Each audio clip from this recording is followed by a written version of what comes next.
telcos are saying that we will carry your data, right? And there are M2M policies being written, and I'm part of some of the boards which are writing that within the government, where they're saying that if a telco is carrying your data, then what they can do and what they cannot do about it. Because it's they who will be carrying the data, right? They are the pipes, they have laid the pipes. So there are standards and policies being created, and specifically by the government, writing that within the government, where they're saying that if a telco is carrying your data, then what they can do and what they cannot do about it. Because it's they who will be carrying the data, right? They are the pipes, they have laid the pipes. So there are standards and policies being created, and specifically by the government for India, because they understand that there is going to be a real proliferation of events flowing up and down and all going through the pipes of the telcos. And so there is a consortium being put together, and the telcos are also part of it, and they're ensuring that this thing is taken care of.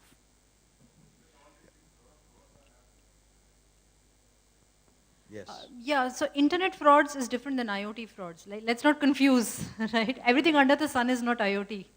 So, we have to differentiate the world's problem and, IoT problems. And by the way, when something becomes popular, now every city is a smart city, every building is a smart building.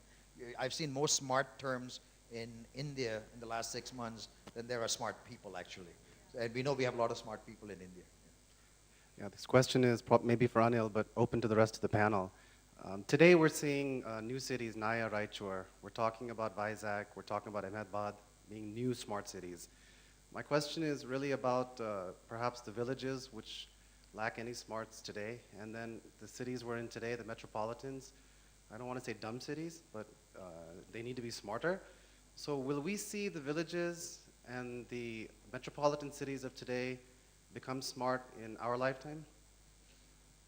It's a great question. In fact, one of the things that I focus on, and my business, we started calling it intelligent urbanization.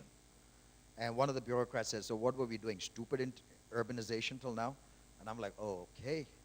So I went back and said, new branding, we have to come up with a new name. So we called it smart cities, but then smart cities is a generic term. So then we came up to the point that we call it smart connected communities, that unless you connect things, you can't even do anything with it. And unless you collaborate on top of the things that are connected and use the data, you're not going to get smart. That's why we call it smart connected. And communities is the fact that, let's take the cities. Mumbai, 70% of Mumbai lives in what is considered to be slums. But if you go into a Dharavi, and how many of you have gone into a Dharavi? Anyone here? I have. And if you go into Dharavi, it is a social structure. There are people there, there are doctors and lawyers and teachers who have lived multi-generational. So we can't call them a slum, because they get upset when you call them a slum. They have lack of urban services. So the question is, how do you transform a Dharavi, and how do you transform some parts of Calcutta? So the whole idea is smart connected communities, rural communities, smart villages have to become smarter. We have to get education into that, because otherwise they'll have to come into cities for urban services and add to the problem. So that is one of the top priorities, and that is one of the things, especially in a country like India, we call it urbanization, which is taking urban services into rural areas. So that's a big focus for what we do. Otherwise, you can't solve the problems of a city.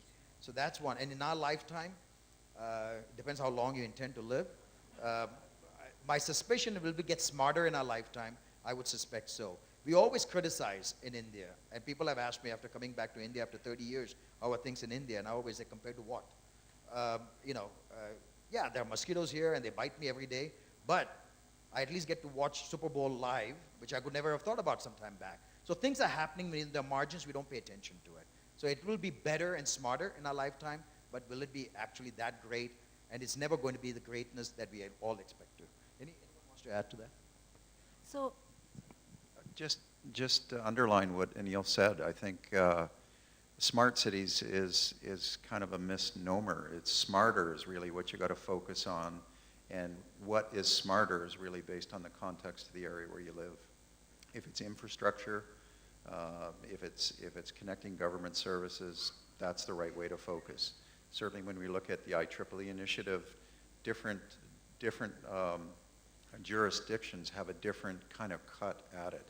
But I do agree, where we're heading towards, all cities will be smarter. Okay, I have a question. So I'm sorry, we have 45 seconds left. And Okay, that I is have between one. you and food. Yeah, go ahead. I'll take the last question. Good evening, good afternoon, everybody. So I have a question for Sir, you, Mr. Anil and Shalini. So you have been talking about smart city, and you have also been talking about integrations, collecting data, generating analytics and reports has been very interesting. So you're talking about integrations and collecting the data from various sources, and then, but whenever it comes to adapting this kind of technology or adapting this kind of tools. And when we talk about technology adaptation, it's basically like integrating people, process, and technology, ultimately to get into the end result. What kind of challenges you face and you think that we need to overcome in terms of convincing the end users or the adapters to get into this? Because that has been what we see, that people realize that, yes, we are going to benefit from this kind of integrations and all. But at the same time, we see that there are a lot of challenges also.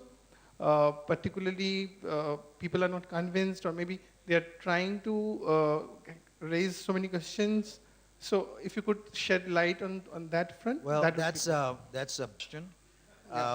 You have 15 seconds to answer it. Thanks. So I'll share a small story. So 4 years back, when I used to go and talk to people about equitable water and we should have IoT in it, I used to give an example of Washington, DC. And everybody here would say, keep your Washington, DC with yourself. Nothing works here.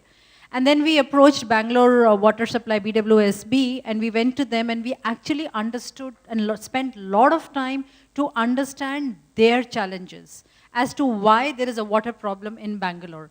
And when we applied based on their challenges, our expertise, I think that was a good, it was a very good combination, and we could implement equitable water distribution for Bangalore.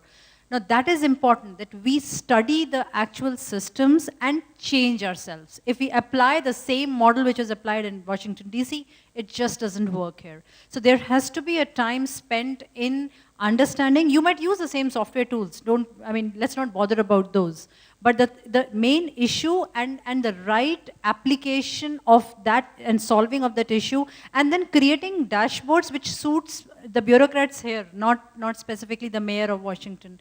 So that's something which we need to do the localization, and then that helps. Tools can be same. I'm going to bring this to a discussion, just picking up on the point, Shalini, and thank you to all three of you.